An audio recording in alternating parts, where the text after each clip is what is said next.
Welcome to one of the most disturbing cases recorded in the history of Virginia. Before we begin, I invite you to leave in the comments where you're watching from and the exact time you're listening to this narration. The year was 1847 when the Richmond Enquirer's headline sent shockwaves through Southern society. Plantation owner's wife vanishes with valuable slave.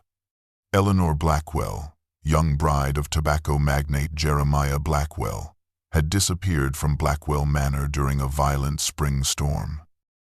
Her bedchamber window stood unlatched, her valise and finest jewels missing. Equally alarming was the absence of Solomon, a literate carpenter who had vanished the same night. Bloodhounds lost their scent at the James River crossing. For 175 years, historians have pieced together fragments of this forbidden liaison: a torn diary page, a Canadian church record, a carved wooden bird, yet the ultimate fate of Virginia's vanished bride remains shrouded in mystery.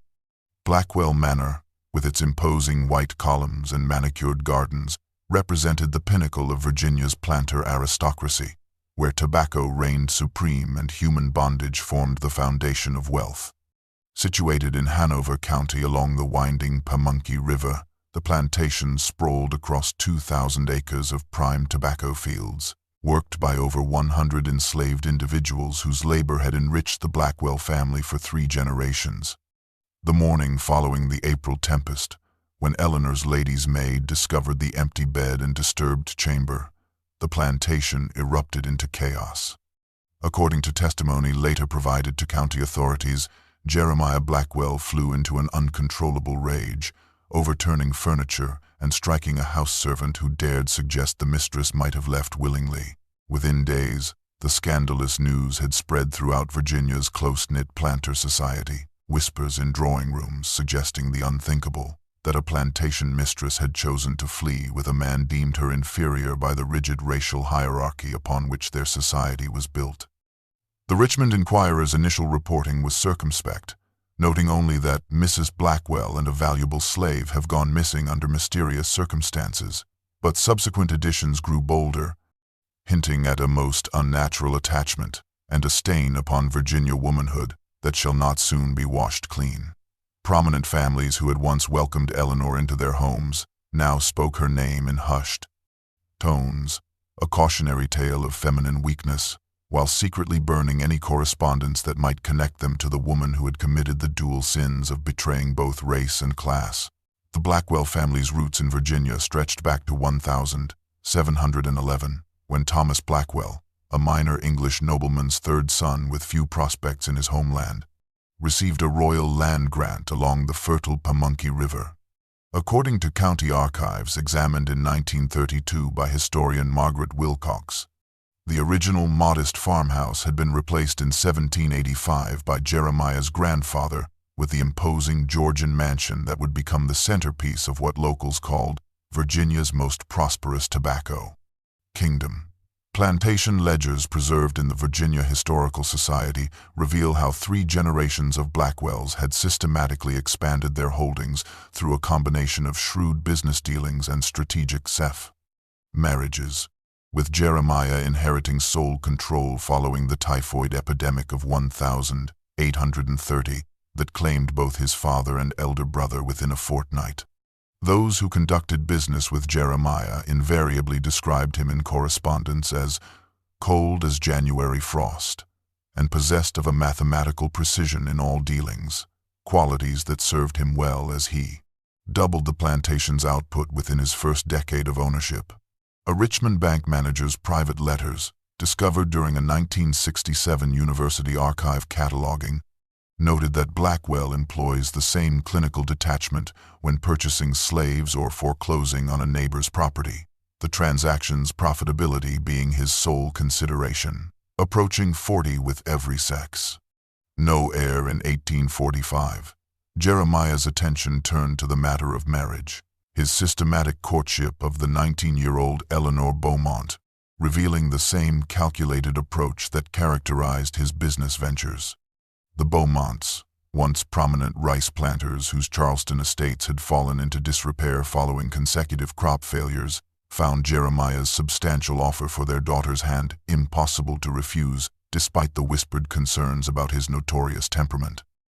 A Beaumont cousin's diary entry from the engagement celebration described Eleanor as luminous with youth and gentle refinement, standing beside her betrothed like a delicate spring blossom next to winter-hardened oak. The marriage contract, filed among county records and examined during a 1978 dissertation research project, read more like a business merger than a romantic union, with extensive clauses detailing Eleanor's expected duties and limited personal allowance. Blackwell Manor itself reflected its master's character, impressive in scale and appointment but devoid of warmth, its marble floors and imported furnishings arranged with mathematical precision.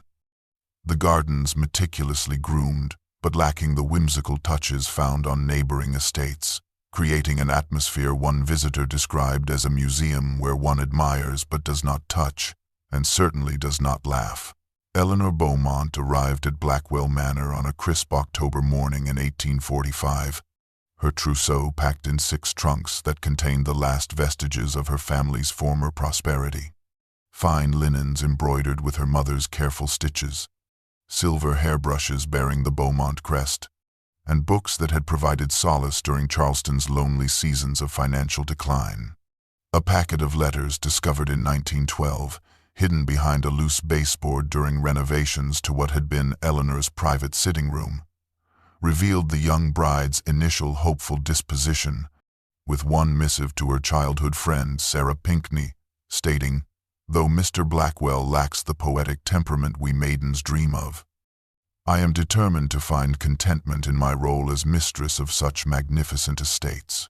The daughter of a once prominent South Carolina family whose rice plantations had succumbed to successive blights and financial mismanagement, Eleanor had been raised with the understanding that marriage represented not a romantic indulgence but a familial duty. Her education at Charleston's finest female academy, focusing on the accomplishments that would make her valuable in the marriage market: French, watercolors, pianoforte, and the art of household management.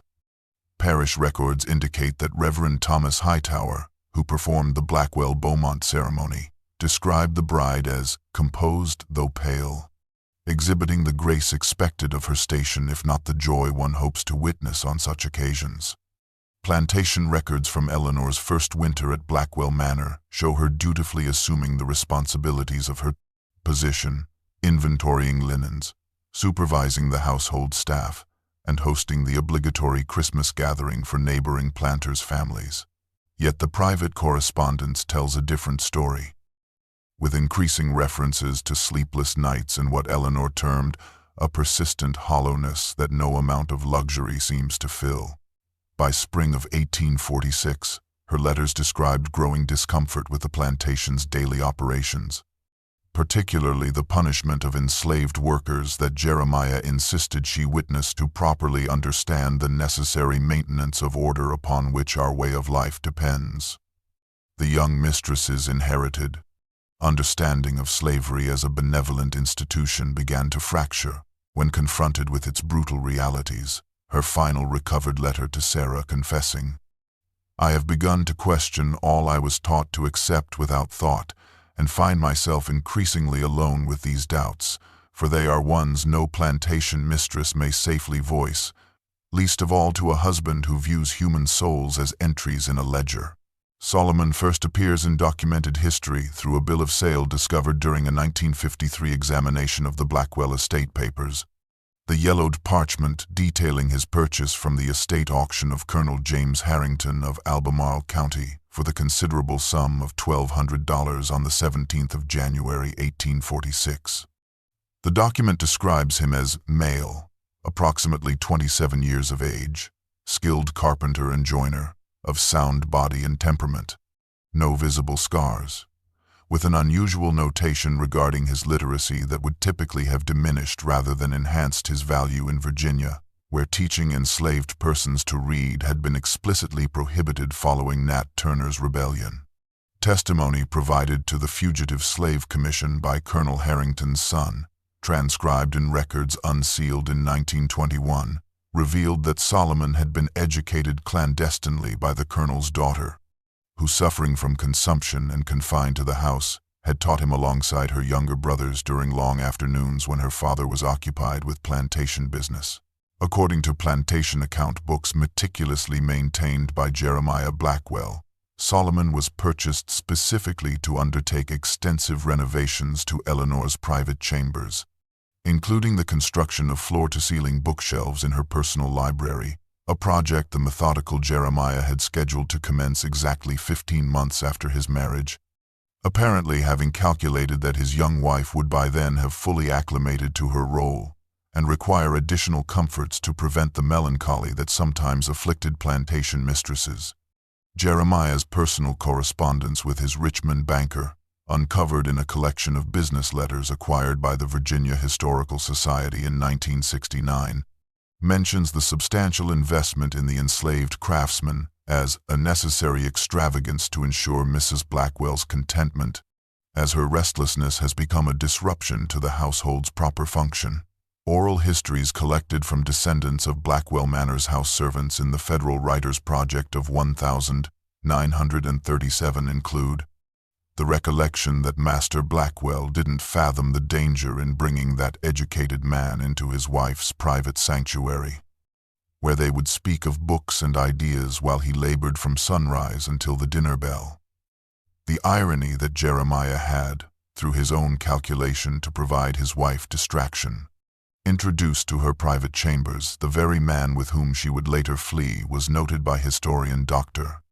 Evelyn Montgomery in her 1988 analysis of the case as a poignant example of how the rigid control exerted by plantation patriarchs could inadvertently create the very circumstances that ultimately undermined their authority.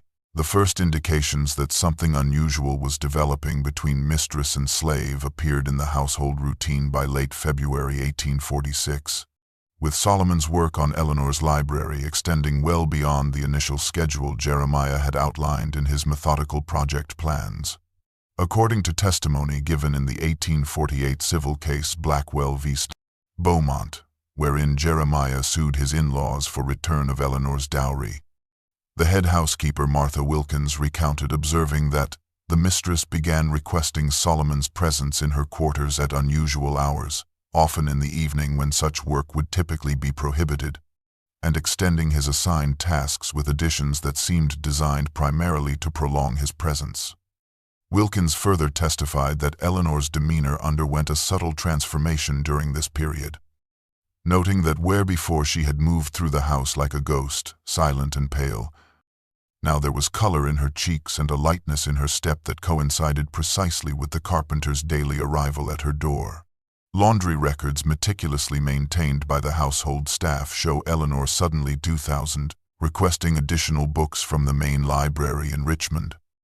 Volumes of poetry and philosophy that became the subject of what another house servant described as animated discussions that fell silent whenever another entered the room.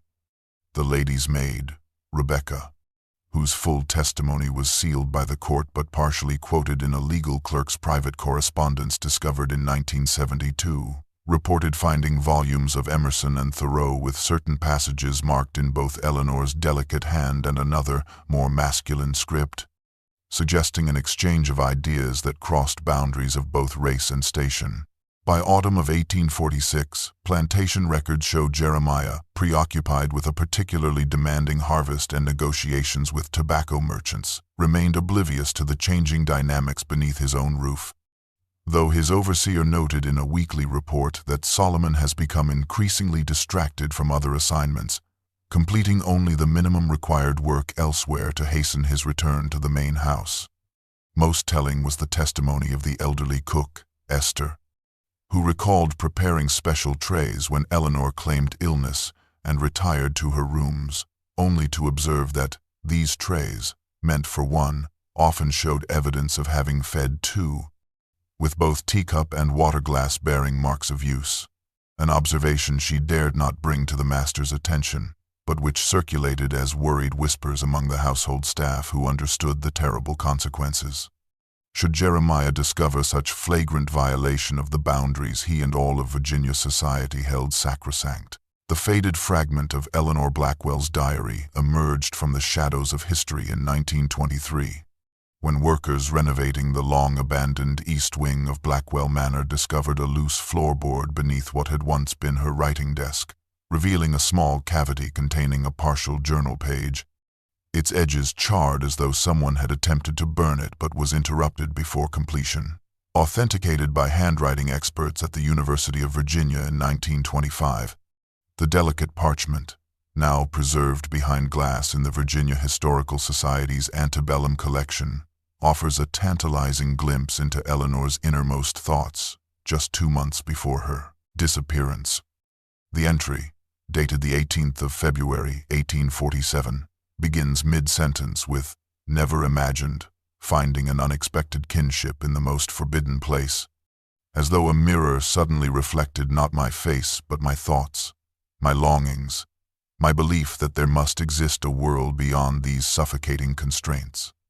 Professor Abigail Thornton, whose 1,978 analysis of the document remains the most comprehensive, noted the significance of Eleanor's subsequent words. Spoke today of Frederick Douglass's narrative, how a man might forge his own freedom through force of will and intellect, rather than accept the boundaries others have drawn around his existence. I find myself dreaming of northern stars and what they might illuminate if one had the courage to follow their light. The diary fragment continues with increasingly cryptic references that historians believe were intentionally obscured should the writing be discovered. The maple seeds we collected have been secured where Jay would never think to look. And when spring storms come, they wash away all traces. Most revealing is the final complete sentence of the fragment, which reads, "I have begun to understand that my cage, though gilded and invisible to others, is no less confining than iron shackles, and that perhaps true freedom requires one to cast aside not only physical restraints, but the very identity society has constructed." The remainder of the page is rendered illegible by water damage and char, leaving scholars to speculate about what other revelations it might have contained.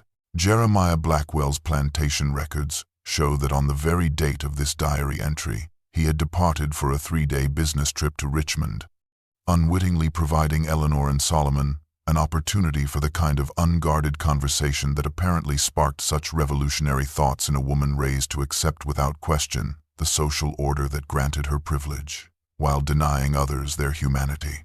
The financial difficulties that would drive Jeremiah Blackwell to Richmond in April 1847, inadvertently creating the opportunity for Eleanor and Solomon's flight, began emerging in plantation ledgers as early as the summer of 1846, when tobacco prices fell precipitously following 2 consecutive bumper crops that flooded the market.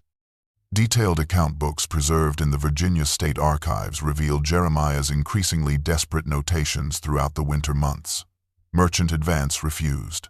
Second mortgage at usurious rates. Delayed payment to overseer.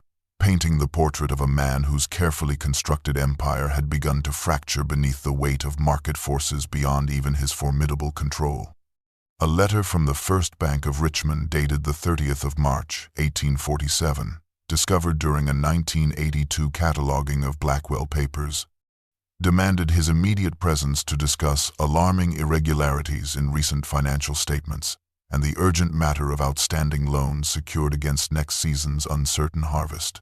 According to the Plantation's daily management records, meticulously maintained by overseer William Tate and later submitted as evidence in the Blackwell v. Beaumont litigation, Jeremiah departed for Richmond on the morning of April 8th, instructing that he would return on the evening of April 11th, following 3 days of meetings with various creditors and potential investors.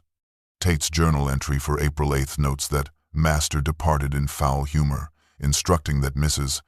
Blackwell was feeling unwell and wished to remain undisturbed in her chambers, with meals to be delivered by her maid alone.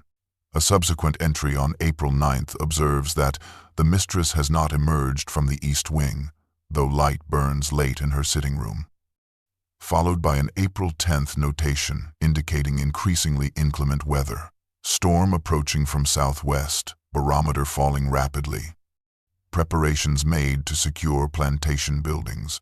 What Tate could not know was that the atmospheric disturbance coincided perfectly with the culmination of plans laid over many clandestine conversations between Eleanor and Anderston's.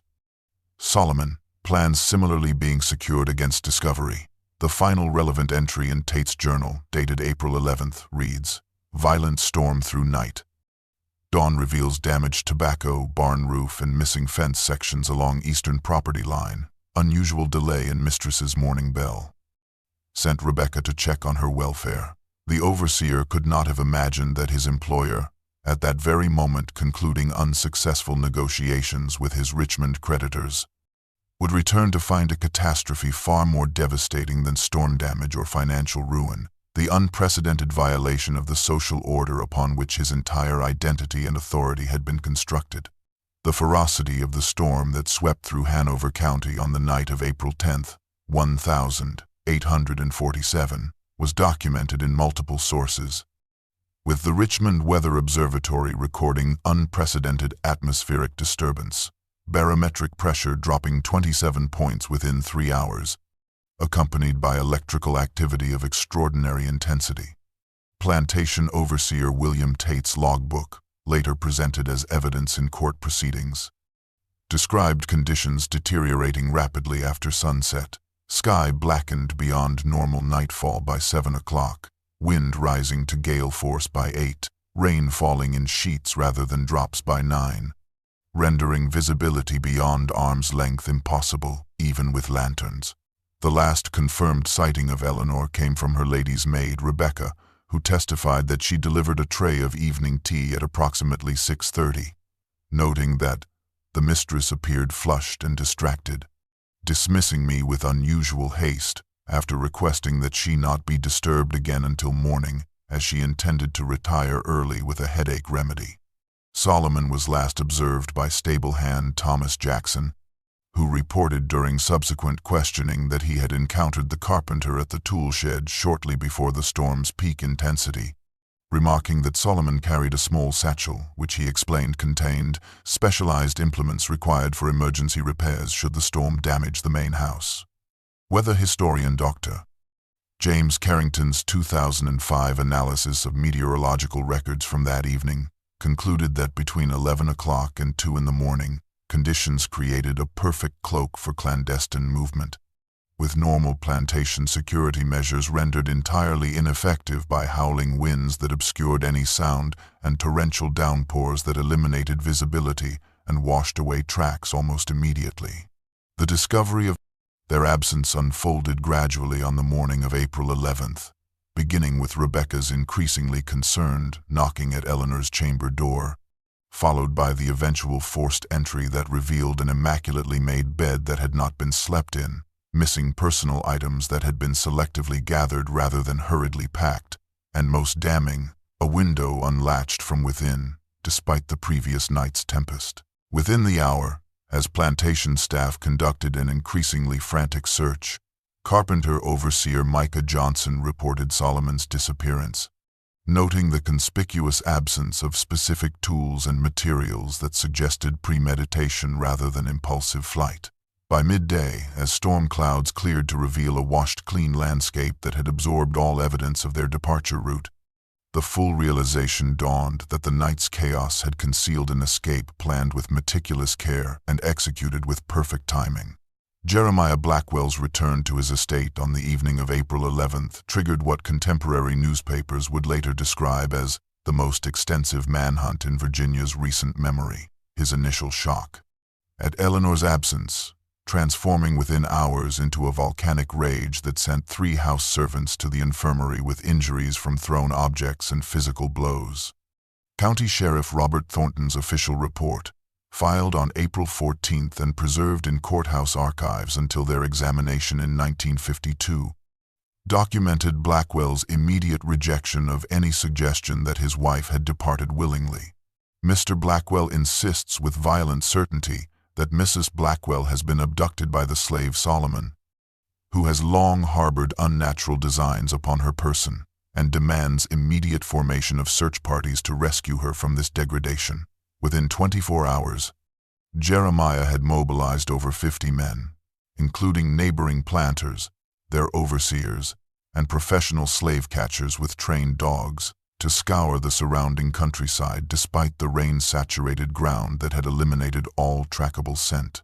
The initial search party divided into 5 groups that systematically combed the routes leading from the plantation toward the north, while Jeremiah dispatched riders to alert authorities in adjacent counties and placed the first of what would become increasingly desperate bounty notices in the Richmond Enquirer. These notices, which would eventually appear in newspapers throughout Virginia, Maryland, Pennsylvania, and as far west as Ohio, began with a reward of $500 for Eleanor's safe return and $250 for Solomon, dead or alive, with subsequent versions published over the following weeks, increasing the amounts to $2,000 and $1,000 respectively. Unprecedented sums that reflected both Blackwell's substantial resources and his growing desperation. Dr. Marcus Whitfield, the family physician called to administer sedatives to Jeremiah on the 3rd sleepless night of the search, later wrote in his private journal that Blackwell exhibits the particular madness of a man whose understanding of the world has been fundamentally shattered, but who cannot acknowledge the nature of that fracture, insisting with increasing hysteria that his wife has been taken against her will when all evidence suggests meticulous planning and voluntary departure. As the weeks passed without success, Jeremiah's public statements grew increasingly unhinged, with one Richmond newspaper quoting him as declaring that moral degradation induced by prolonged literary study has rendered Mrs. Blackwell susceptible to manipulation by this educated Negro, who has effectively bewitched her mind through philosophical corruption, a claim that revealed both his inability to conceive of Eleanor's agency and his growing awareness of the intellectual connection that had formed between his wife and Solomon. The first concrete evidence of Eleanor and Solomon's escape route emerged in 1902, when County Archivist Thomas Merriweather discovered a previously overlooked deposition while reorganizing court records damaged in an 1865 fire during the final days of the Civil War. The partially charred document contained testimony from James Harlow, who operated a ferry crossing on the James River, approximately 12 miles northwest of Blackwell Manor, recorded during the initial investigation but subsequently buried among miscellaneous affidavits never presented at formal proceedings. Harlow testified that shortly after midnight on April 11, 1847, at the height of the tempest, he was awakened by urgent knocking that possessed determination beyond ordinary desperation given the perilous conditions, and upon opening his door discovered a Negro man of uncommon height and dignified bearing, requesting immediate river passage despite the obvious dangers presented by the storm-swollen waters. According to Harlow's sworn statement, a white woman accompanied the man, dressed in the simple gray garments of a Quaker, her face partially concealed beneath a plain bonnet. Though her speech revealed education well beyond the station her attire suggested. The ferryman further noted that despite their obvious anxiety, evidenced by the woman's gloved hands clasping and unclasping continuously at her traveling bag, and the man's vigilant attention to the road behind them, they maintained a composed demeanor and offered triple the standard fare for immediate crossing. When Harlow initially protested that navigating the turbulent river in darkness constituted likely death, the woman reportedly responded with unexpected authority that certain death awaits if we remain on this shore until dawn, a statement that prompted the ferryman's reluctant agreement to attempt the crossing. Harlow described the treacherous journey across the roiling James, during which the woman displayed remarkable steadiness for her sex in the face of conditions that would unnerve most men, while her companion assisted with rowing when the current threatened to overwhelm the small craft. Upon reaching the opposite shore, they paid with a gold coin of substantial value, refusing any change, before immediately setting off northward along a muddy track that would eventually connect with the road to Richmond.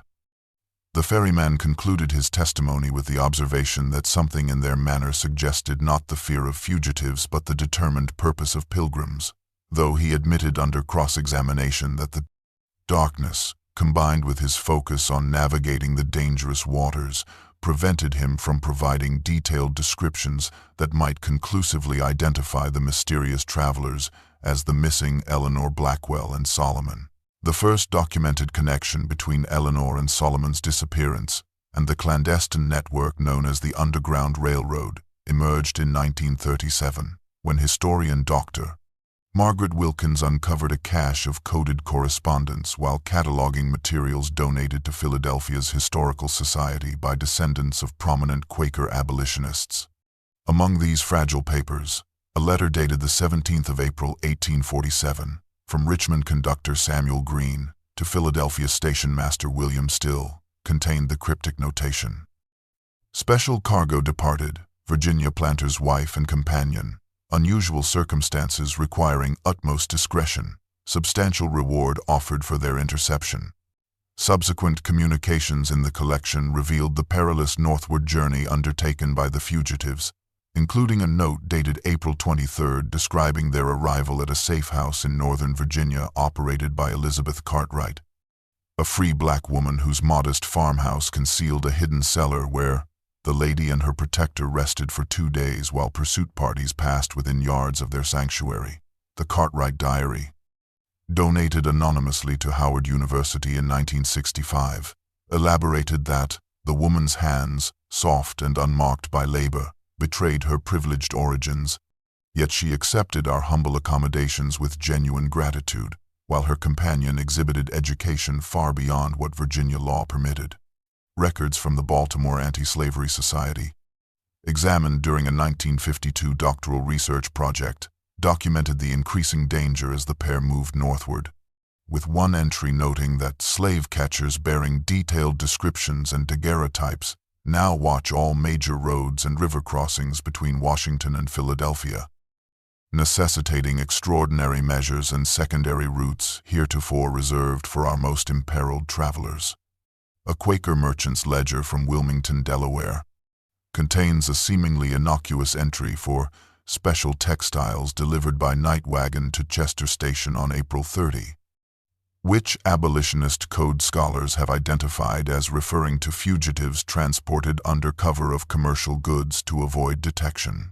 Most compelling among these fragmentary records is a financial notation in William Still's personal account book, recording an unusually large expenditure of $27 for secure passage on northbound vessel departing May 3, alongside the cryptic annotation: "Unusual circumstances, Virginia situation, constant pursuit, final arrangements made for Canadian sanctuary."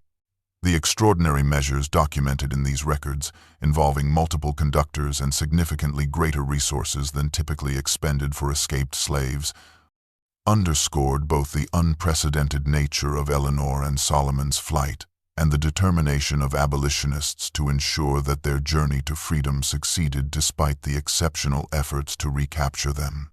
The relentless pursuit of Eleanor and Solomon consumed Jeremiah Blackwell with an obsession that manifested in increasingly erratic behavior, documented across multiple sources from the summer and autumn of 1847. Plantation accounting ledgers, meticulously maintained for decades prior, showed dramatic irregularities beginning in May, with overseer William Tate noting in margins, "Master has not reviewed accounts in 3 weeks," and later, "Instructions regarding tobacco harvest contradictory and frequently changed." By July, correspondents from Blackwell's Richmond factors expressed alarm at his neglect of essential agricultural operations at critical juncture, while local merchants' records indicate mounting unpaid debts as Jeremiah diverted substantial funds to private investigators and expanded bounty offers. A series of increasingly desperate letters to the governor of Virginia, preserved in state archives and unsealed in 1910, trace his psychological deterioration, with the initial measured request for official assistance in recovering Mrs. Blackwell from her abductor, devolving by September into rambling 15-page manifestos demanding military intervention to address the conspiracy of northern agitators who have corrupted the mind and virtue of my wife. Neighbors' journals and local church records document Blackwell's physical transformation during this period. with Reverend Thomas Harrington writing that Jeremiah appeared at Sunday service so altered in countenance and disheveled in appearance that several congregants failed to recognize him until he was seated. The Richmond Enquirer, which had initially provided sympathetic coverage of the disappearance, published a discreet notice in October indicating that Blackwell Plantation would be sold at auction to satisfy creditors, while court records show 3 separate lawsuits filed against Jeremiah by business associates citing irrational management and breach of contractual obligations. Most revealing are private letters sent to Eleanor's family in Charleston, discovered during a 1975 academic research project in which Blackwell's initial accusations that they had facilitated her escape transformed into incoherent threats and finally, in a letter dated December 1847, a bizarre proposition to forget all transgressions and restore proper order if they could somehow convince Eleanor to return. The final documented evidence of Jeremiah's decline appears in admission records for the Eastern State Hospital in Williamsburg, where he was committed in February 1848, following what court documents delicately described as a public disturbance of most improper nature at a Richmond hotel, where he reportedly accosted a woman he believed to be Eleanor in disguise, his once formidable standing in Virginia society having collapsed entirely beneath the weight of scandal and obsession. The existence of the Philadelphia sighting remained hidden from historical record for over 70 years, concealed in a sealed court file marked confidential, Blackwell matter, until its discovery during a routine archive reorganization in 1920 by Pennsylvania Historical Society researchers. The document, a detailed report submitted to Virginia authorities by Isaiah Thornton, proprietor of a modest boarding house in Philadelphia's Northern Liberties District, revealed that fugitive slave hunters had come closer to recapturing Eleanor and Solomon than previously understood by historians. According to Thornton's sworn statement, dated the 12th of February 1848, a well-dressed mulatto gentleman and his fair-complexioned female companion had taken lodging at his establishment for 3 nights in early February. The woman, wearing her dark hair cropped short beneath a modest bonnet and speaking with the refined accent of Southern gentry despite her plain attire. The hotel keeper noted that the couple identified themselves as Mr. and Mrs. Freeman, educators from Boston, their documents appearing legitimate, though something in their manner suggested alertness beyond ordinary travelers, particularly their habit of observing street activity through window curtains rather than direct observation. Thornton's suspicions were aroused when he recognized the man's description from widely circulated bounty notices, though he initially hesitated to contact authorities due to his establishment's reputation for discreet accommodation of all travelers regardless of race or circumstance. The report indicates that the couple departed with exceptional haste on the morning of February 10th after the woman observed through their window a gentleman bearing striking resemblance to plantation owner Blackwell himself, accompanied by 2 known slave catchers, suggesting that Jeremiah's obsessive pursuit had brought him to Philadelphia merely days behind the fugitives. Most significant was Thornton's description of papers accidentally left behind in their hurried departure, a partial train ticket to Albany, and a torn letter bearing a Canadian address, which provided Virginia authorities their first concrete evidence of the fugitives' ultimate destination. Accompanying correspondence between Philadelphia police and Richmond officials, included in the sealed file, revealed the establishment of additional checkpoints along suspected northern routes. Though an internal note dated February 20th acknowledged that, despite intensified surveillance, the subjects have likely crossed into New York State, where local sentiment increasingly favors fugitives and hampers lawful recovery efforts. The Philadelphia sighting represents the last documented contemporary evidence of Eleanor and Solomon on American soil, their trail temporarily visible before disappearing once more into the clandestine network of sympathizers extending toward the Canadian border. The critical breakthrough linking Eleanor and Solomon definitively to Canada emerged unexpectedly in 2003, when doctoral candidate Sophia Washington, researching 19th-century cross-border migration patterns, discovered an overlooked ledger in the Ontario Provincial Archives containing records of non-commercial crossings at the Niagara Suspension Bridge during 1847 to 1848. Entry has shown 7-3, dated the 17th of July, 1847, documented the arrival of Mrs. Eleanor Smith, age 22, occupation governess, and Mr. Samuel Smith, age 30, occupation carpenter, free Negro with papers. The border agent noting that Mrs. Smith presented letters of employment from a Toronto family seeking household staff, while Mr. Smith carried tools of exceptional quality and documents attesting to his free status issued in Philadelphia. The physical descriptions recorded by the meticulous Canadian official provided compelling evidence of their true identities. Mrs. Smith, of slight build with dark hair recently cut short, speaking with educated Southern accent, and Mr. Smith, tall and well-proportioned, lighter complexion, displaying unusual refinement and education for his stated position. Washington's subsequent research, published in the Journal of Underground Railroad Studies, identified the ingenious nature of their border crossing strategy, with Eleanor and Solomon inverting their actual relationship by presenting themselves as employer and employee rather than husband and wife, a subterfuge that exploited the racial assumptions of the era while technically violating no Canadian laws regarding entry. Supporting documentation in the archive included a letter of reference purportedly from a compadated Philadelphia Quaker family vouching for both individuals' character and skills, which Washington determined was likely provided by abolitionist contacts to facilitate their entry. Particularly revealing was the border agent's additional notation that Mrs. Smith appeared unusually deferential toward her Negro employee when discussing their travel arrangements, suggesting either exceptional Christian charity or unfamiliarity with her purported role as his employer. The crossing record indicated they declared Toronto as their destination, carrying modest possessions, including carpentry tools, 2 trunks of clothing, a collection of books, and a small wooden box described as containing family mementos.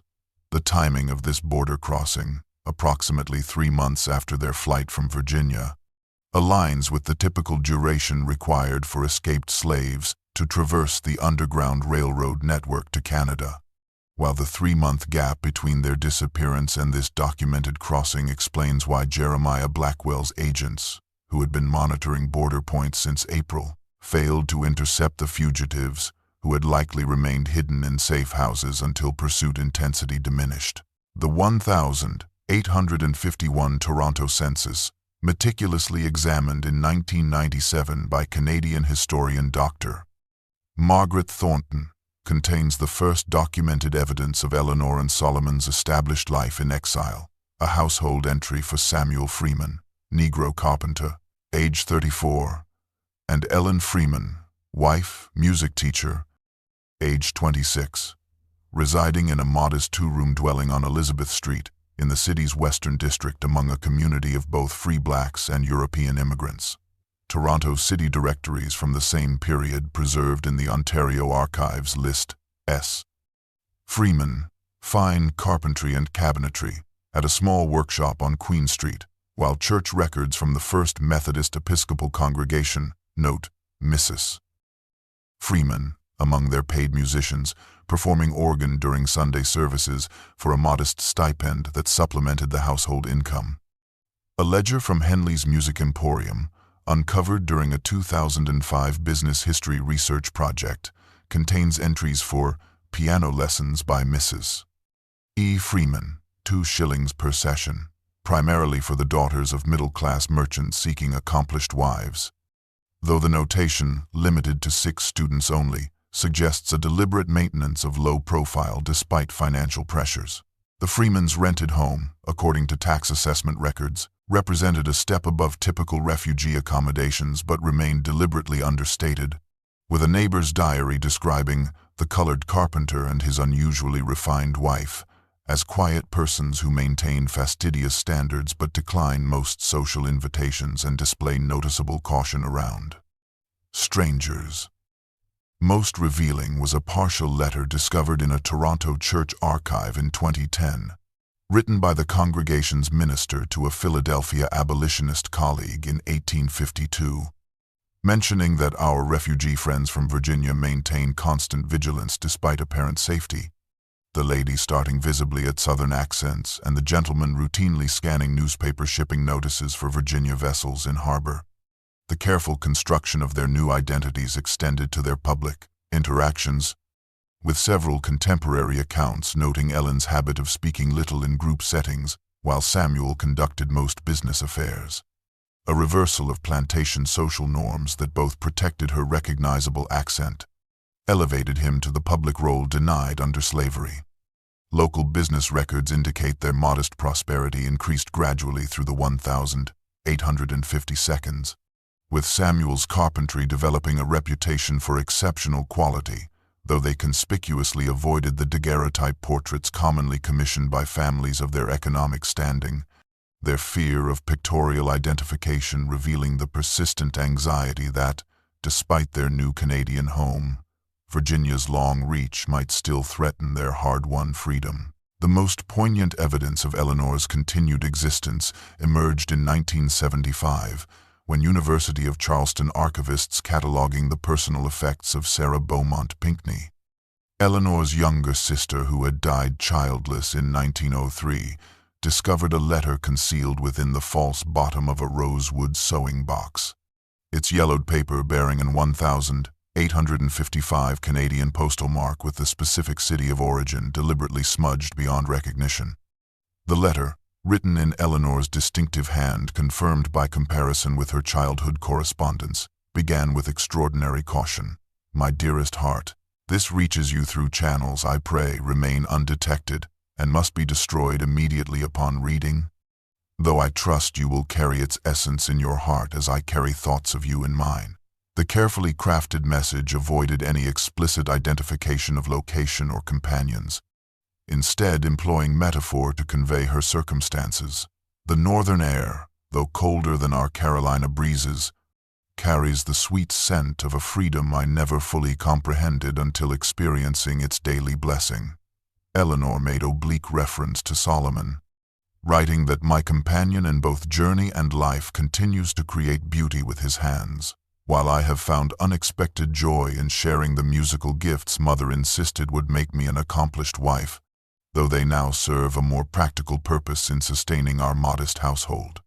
The letter contained pointed inquiries about family members but conspicuously avoided any mention of Jeremiah or the circumstances of her departure, asking instead whether the shadows that once pursued us have dimmed with passing seasons, or if caution remains our necessary guardian.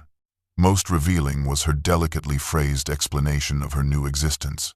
We live quiet lives among good people who judge character above all other qualities, though we remain ever vigilant against those who would return us to the prison of Virginia's expectations. Eleanor concluded with a heart-wrenching plea. Should Father still live, tell him I found the courage he always insisted I possessed, though employed toward ends he never imagined.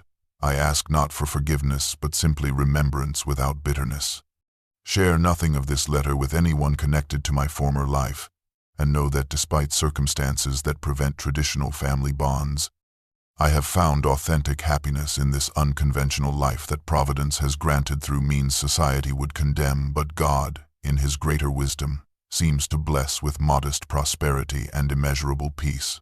The systematic erasure of Eleanor and Solomon's story from official Virginia records occurred on the night of the 17th of October, 1853, when a fire of suspicious origin consumed the Hanover County Courthouse, destroying nearly all legal documentation of the Blackwell case, along with hundreds of other plantation records, wills, and property deeds dating back to colonial times. Contemporary newspaper accounts from the Richmond Dispatch described flames of extraordinary intensity that appeared to originate within the records room itself, rather than spreading from adjacent structures. While the night watchman's subsequent testimony noted his discovery of multiple ignition points, suggesting deliberate action rather than accidental spark. County histories compiled in the 1,890 seconds recorded that Jeremiah Blackwell, released from Eastern State Hospital after 18 months of treatment, and reportedly restored to lucidity, though much diminished in spirit, had been observed in the vicinity of the courthouse just hours before the conflagration, examining documents in the very room where the fire originated. The official investigation concluded with the ambiguous determination of cause unknown, though Sheriff Thomas Willoughby's private correspondence, uncovered during a 1992 family archive donation, expressed certainty that Blackwell's hand arranged this destruction, having mentioned on numerous occasions his desire to eradicate all public record of his humiliation, particularly the detailed testimony regarding Mrs. Blackwell's apparently voluntary departure. Forensic historian Dr. James Harrington, in his 2008 analysis of remaining fragments of charred documents recovered from the courthouse ruins and preserved in the Virginia Historical Society, identified a pattern of selective destruction, focusing primarily on recent cases involving matters of personal reputation rather than mere property disputes, with the Blackwell files suffering particularly thorough incineration. The timing of the fire, occurring just weeks after Jeremiah had received legal notification that Eleanor had been declared legally dead after 7 years' absence, thereby terminating his control of her dowry properties, suggested a final desperate act to control the narrative of her disappearance. This strategic obliteration explains the conspicuous absence of primary documentation regarding the case, which survived primarily through private letters, newspaper accounts, and oral histories rather than official legal records, creating what historian Elizabeth Montgomery termed a deliberate archival void that protected not only Jeremiah's wounded pride, but the broader social order that could not acknowledge a plantation mistress might willingly choose both freedom and a partner that violated every boundary of her prescribed existence. The most tangible evidence of Eleanor and Solomon's intellectual connection and evolving relationship emerged in 2015, when archaeologists from the University of Virginia, conducting a survey of the long-abandoned Blackwell Manor foundations, discovered a concealed compartment beneath the library floorboards, apparently designed to evade detection during even the most thorough household inspection. Project Director Dr. Amelia Richardson documented the find in the Journal of Historical Archaeology, describing how ground-penetrating radar revealed an anomalous void approximately 16 inches square and 6 inches deep, sealed with a precisely cut panel, secured by an ingenious sliding mechanism, accessible only through removal of a specific floorboard that appeared identical to all others. Within this carefully crafted hiding place, protected from decades of moisture by a lining of beeswax-treated leather, lay 7 volumes with intact pages, despite the plantation house's collapse during a 1912 storm. First editions of Thoreau's Walden, Emerson's Essays, Frederick Douglass's Narrative, Mary Wollstonecraft's Vindication of the Rights of Woman, the poetry of Phyllis Wheatley, and 2 volumes of Shakespeare's works. The extraordinary value of these discoveries lay not in the books themselves, rare though they were, but in the extensive marginal conversations conducted in 2 distinct handwritings, confirmed by analysis to belong to Eleanor and Solomon, creating what Dr. Richardson termed a clandestine dialogue that evolved from literary commentary to philosophical debate, to intimate personal exchange, and finally to practical escape planning. The earliest annotations, dated December 1846 inches margins of Emerson's essay Self-Reliance, showed formal exchanges about the text itself, while later notes became increasingly personal, with Eleanor writing beside a Phyllis Wheatley poem in February 1847. If she could transcend her circumstances through intellect and spirit, what excuses can one with every advantage claim for remaining imprisoned by convention? Solomon's response in careful script below reads, "Circumstances differ only in their visibility. Your chains, though golden and invisible to others, constrain no less completely than iron shackles."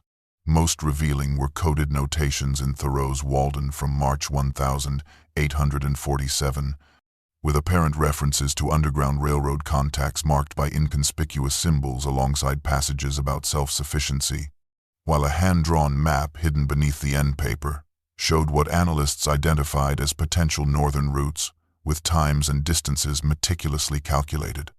The final dated annotation, written in Eleanor's hand on April 8, 1847, just 2 days before their disappearance, appeared beside Shakespeare's line, "To be or not to be," and read simply, "We have answered the question. To be free together outweighs all risk of not being at all."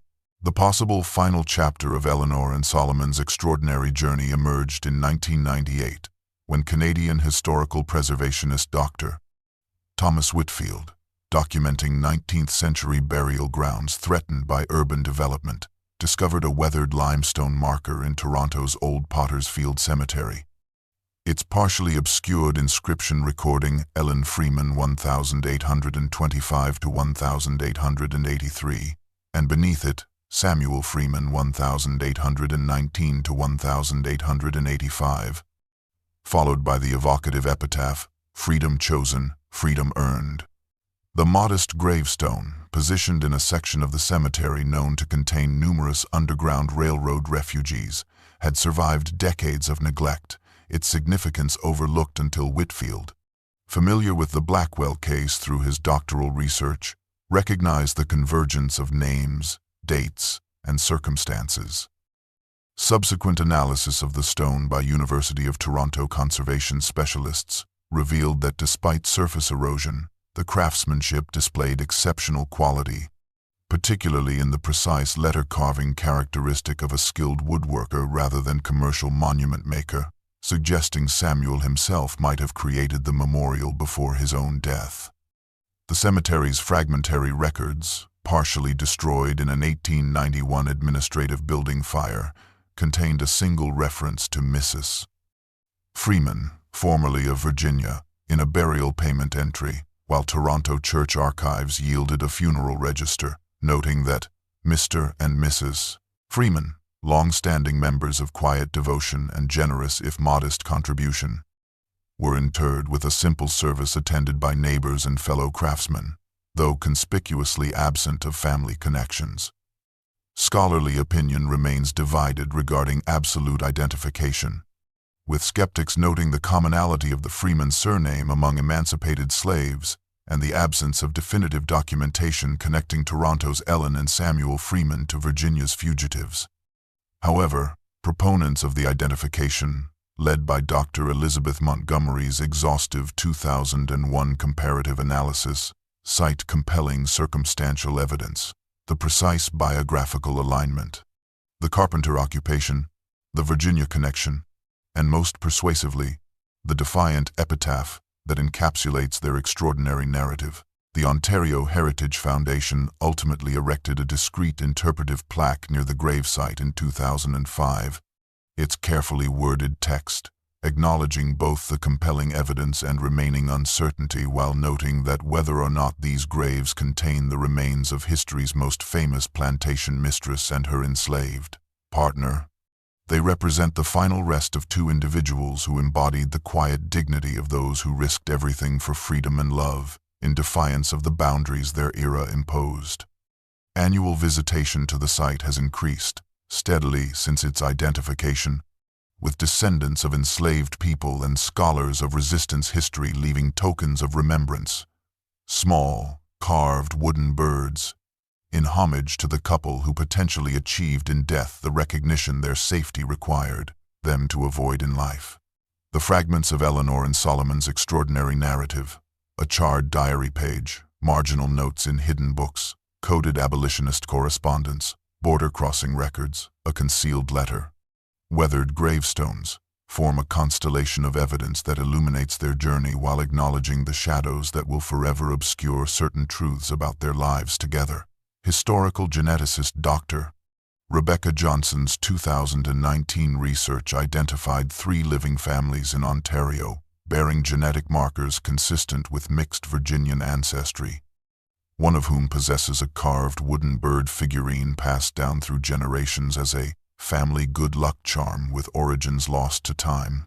Though DNA testing remains inconclusive, without confirmed Blackwell or Beaumont descendants for comparison, The most tantalizing questions persist despite decades of scholarly investigation. Did Eleanor maintain contact with underground railroad networks after reaching Canada, perhaps assisting others toward freedom? Did the couple live in perpetual fear of discovery, or did they eventually find security in their new identity? Did Eleanor ever regret abandoning her privileged position, particularly during the inevitable hardships of refugee life? Did they consider their escape a political act of resistance, or simply a personal pursuit of happiness? The answers remain elusive, yet the significance of their story transcends these unresolved questions, challenging fundamental assumptions about antebellum America that persist in historical consciousness. Eleanor's willing flight with Solomon represents a profound contradiction to the convenient narrative that white Southern women universally embraced the racial and social hierarchies that privileged them, revealing instead the complex moral awakening possible even among slavery's beneficiaries. Solomon's agency in their shared escape defies the reductive portrayal of enslaved people as passive victims awaiting external liberation, demonstrating instead the sophisticated strategies of resistance employed by those deemed incapable of intellectual or emotional complexity by the society that commodified them. Their journey, together, across geographical boundaries, racial barriers, and class divisions, illuminates the artificial nature of the very categories that structured their world, categories that continue to shape American society in evolving forms. As visitors stand before the weathered Freeman gravestone in Toronto's historic cemetery, many report a powerful sense of connection across time to these two individuals who dared imagine freedom not as abstract philosophical concept but as lived experience worth any risk to attain. Their story, pieced together across generations by those unwilling to allow it to vanish entirely, reminds us that historical silences often conceal the most profound challenges to comfortable narratives about our collective past.